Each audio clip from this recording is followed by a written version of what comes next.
चलो भैया प्रश्न नंबर आपको देखते हैं हम कौन सा प्रश्न है।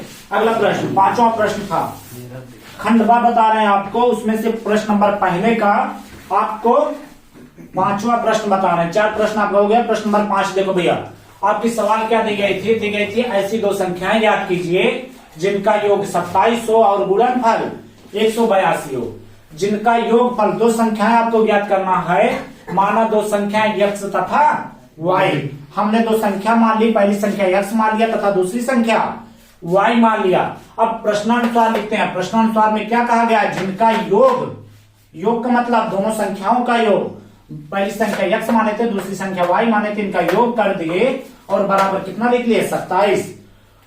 ये बन गया x प्लस वाई बराबर 27, समीकरण नंबर 1 मान लिए। आपका फिर कहा गया प्रश्न में और गुणनफल, और इनका गुणनफल कितना? 182 है, तो दोनों संख्याओं को क्या कर देना? आपको गुणा कर देना है। तो x इंटू वाई बराबर 182 हो गया। इसे प्रश्न, इसे समीकरण नंबर 2 मान लिए। अब लिख रहे समीकरण 1 से, समीकरण आपका क्या दिया गया है? x प्लस वाई बराबर 27। ये प्लस वाई है बराबर किधर उठा लाए?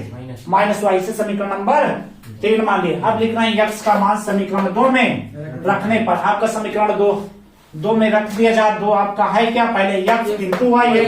x का मान आपका है 27 माइनस वाई। x का मान क्या भैया?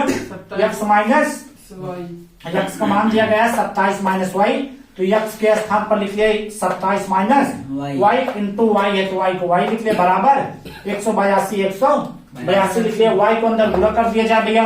y को 27 में गुणा करेंगे तो 27 y हो गया, y को माइनस वाई में करेंगे तो माइनस वाई स्क्वायर हो गया बराबर 182। अब माइनस वाई बराबर किधर उठा लाओ? किसमें हो जाएगा? प्लस में 27 वाई बराबर किधर आया? माइनस 27 वाई बराबर किधर? 182 था, 182 लिख लिए। अब इसका हमें क्या कर लेना है? गुणनखंड। क्या कर लेना भैया?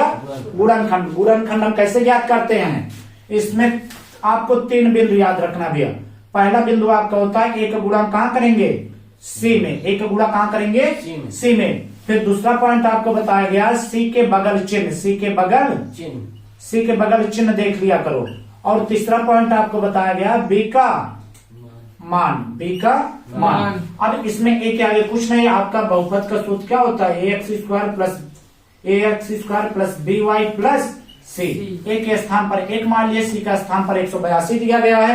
182 एक कम 182 हो गया। दूसरा पॉइंट सी के बगल चिन्ह, सी का मान कितना है? 182 के बगल चिन्ह किसका? प्लस का। किसमें आना चाहिए? जोड़ने पर कितना आना चाहिए? बी का मान कितना दिया गया है? 27। आपको 27 आना चाहिए। क्या करने पर? जोड़ने पर। किसका गुणनखंड करने पर? 182 का। 182 का ऐसा गुणनखंड आप करो, गुणा करो तो 182 आ जाए और जोड़ लो तो कितना आ जाए? 27। तो क्या होगा सत्याम? 14 प्लस 13। हाँ, 14 प्लस 13। 14 पर आप 13 बार पढ़ोगे तो 182 हो जाएगा, और 14 में 13 जोड़ दिया जाएगा तो कितना हो जाएगा? 27। बहुत अच्छा भैया, वेरी गुड। चलो इसे गुणनखंड कर लो भैया। फिर y square minus 27 y plus 182 बराबर 0 हो गया।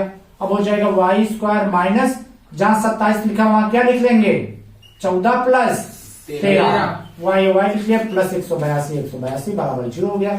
वाई को पहले अंदर गुणा कर दिया जाए। वाई स्क्वायर माइनस वाई को जब 14 में करेंगे तो हो जाएगा 14 वाई प्लस वाई को 13 में करेंगे तो 13 वाई प्लस कितना हो गया? 182 बराबर 0। अब माइनस को अंदर गुणा कर दिया जाए भैया। वाई स्क्वायर माइनस हो जाएगा 14 वाई माइनस हो जाएगा 13 वाई प्लस 182। जब माइनस ब्रैकेट के अंदर गुणा करता है तो चिन्ह में क्या हो जाता है? परिवर्तन हो जाता है। जहाँ प्लस रहेगा वहाँ माइनस, जहाँ माइनस है वहाँ प्लस हो जाएगा। अब इसमें कॉमन कर लिया जाए भैया।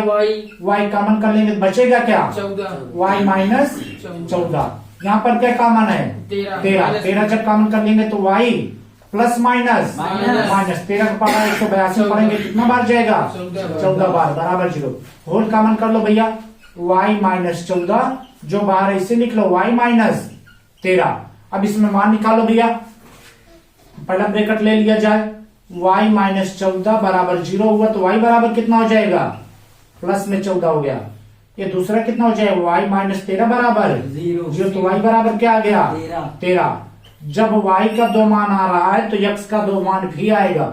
अब इसमें चलो पहले एक मान रखो, y बराबर क्या रख दिया जाए 14, y बराबर 14 आप जैसे समीकरण 1 में रख दो या समीकरण 2 में रख दो, जाए जहां आपका मन के वहां रखो भैया। y बराबर 14 समीकरण 1 में रखने पर चलो एक हमारा समीकरण है क्या, x प्लस वाई बराबर 27, x प्लस वाई बराबर क्या दिया गया भैया 27। अब हमें y के स्थान पर क्या लिखना है 14, तो हो जाएगा x प्लस वाई, y का मान क्या लिखना है 14 बराबर क्या हो जाएगा 27।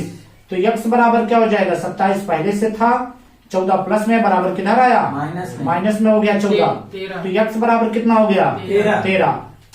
ये तो एक मान आया जब y का मान 14 रखा गया। अब y का मान y बराबर 13, ये भी समीकरण 1 में रख दो, समीकरण 1 में रखने पर समीकरण 1 हमारा है क्या x प्लस वाई बराबर 27, x का जगह x ही लिखेंगे, प्लस है प्लस लगाएंगे, y का मान अब क्या लिखना है 13 बराबर 27 हो गया, प्लस 13 बराबर तो उधर उठा लाओ तो हो जाएगा 27 माइनस 13, या x बराबर कितना हो गया 14, कितना हो गया x बराबर 14। आपको y का मान 2 ठिया, x का मान 2 ठिया गया, एक ठिया 13 का मान 14 और y का क्या मान आया, y का भी मान आया है 13 का मान 14। नहीं, जब y का मान 14 रखे हैं हम तो x का मान कितना आया है 13, और जब y का मान 13 रखा गया है तो x का मान कितना आया है 14 है। ये आपका 2 ठी मान आ गया, इसे आप बिंदु में भी लिख सकते हो जाएगा बिंदु, आपका बिंदु होता है x का y, तो पहला हो गया x का मान 13 तो y का मान 14, और दूसरा बिंदु जो आपका बना है x का y वो आपका आ गया है x का मान कितना आया है, x का मान जब 14 माना गया था तो y का मान 13 आ गया। आपका यही आंसर हो गया, आप लोग लिख लीजिए। हाँ गुरुजी चलो भैया आप लोग लिख लिए, यस सर, मिटा दें यस सर, चलो समझ में आया भैया। यस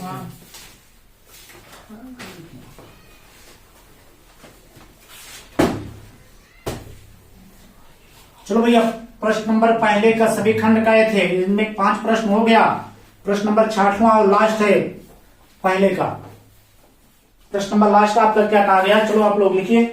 कहा गया उस बिंदु के निर्देशांक ज्ञात कीजिए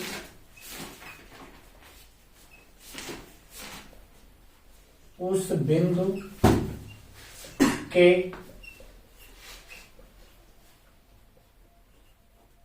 बिंदु के निर्देशांक ज्ञात कीजिए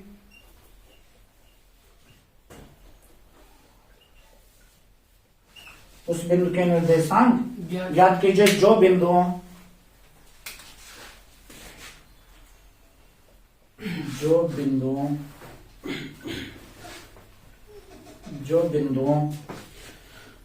-1, -1, और -1, और 4, -3 को मिलाने वाले